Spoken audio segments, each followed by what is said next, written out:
تو مجھے کہنے دیجئے میری قوم بے عمل نہیں ہے، میری قوم بے خبر ہے،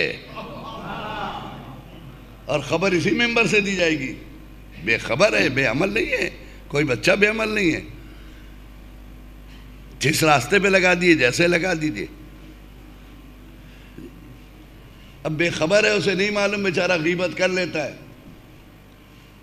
غیبت کو نہیں سمجھتا، جائز سمجھتا ہے غیبت، وہ سمجھتا ہے غیبت مطلب کوئی چیز نہیں، مزے لیتا ہے بیٹھ کے غیبت، ایک دوسرے کے بیٹھ کے جمع ہی اس لیے ہوتے کہ کوئی ایک ٹاپک کسی کا لے لیا جائے اور اس پر گفتگو ہو، اما وہ کیسے ہیں، اما یہ ایسا ہو گیا، اسی میں مزے لے رہے، گھنٹوں ہنس رہے ہیں، کیوں؟ اس میں ایک ٹاپک یہ ہے کہ غریب کا مذاق اڑایا جا رہا ہے، وہ ہے نہیں یہاں،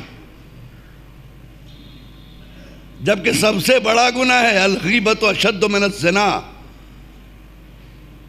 کیونکہ ہمارا معاشرہ اسلام سے دور ہے، مسلمان یہ، معاشرہ یہ اور اسلام یہ، جہاں معاشرہ ہے وہاں اسلام نہیں ہے۔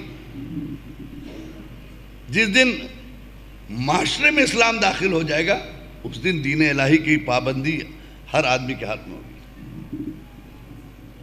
دیکھیں غیبت، اور صاحب بڑے مزے سے کہتے ہیں، کیا کریں،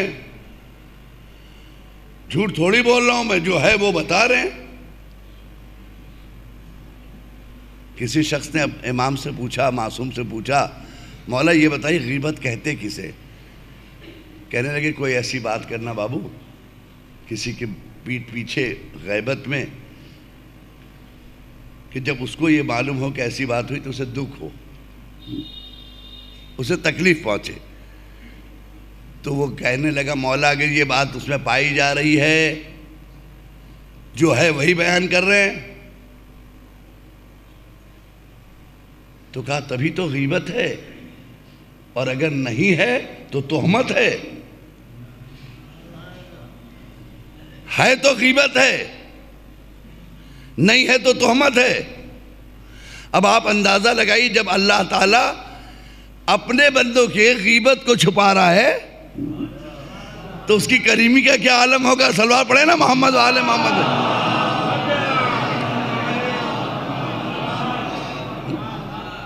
نہیں کہہ رہا، اور مولائے کائنات کہتے، سن لیجئے، جو لوگ غیبت کرتے ان کی، آپ لوگ نہیں کرتے ہمیں معلوم ہے، جو کرتے ان کی بات کر رہا ہوں، مولا نے کہا وہ انسان نہیں، اس کی مثال دی ہے، کہا غیبت کرنے والا مکھی ہے، مکھی دیکھا ہوگا نا، گندگی وغیرہ میں بیٹھتی ہے مکھی، جی مثال دی مولا نے، کہا غیبت کرنے والوں کی مثال مکھی جیسی ہے۔ کسی نے پوچھا مولا کیوں؟ کہا پورے خوبصورت جسم کو چھوڑ کر زخم پہ بیٹھتی ہے وہ، یعنی پورے خوبصورت جسم کو چھوڑ دیتی ہے، ہٹا دیجئے پھر اڑ کے وہیں آئے گی۔ اسی طرح غیبت کرنے والا ہے، اتنی اچھائیاں اس کو نہیں دکھائی دیتی کہ ابھی بیٹھ کے اچھائیاں بیان کرے۔ صلوات پڑھیں محمد و آل محمد۔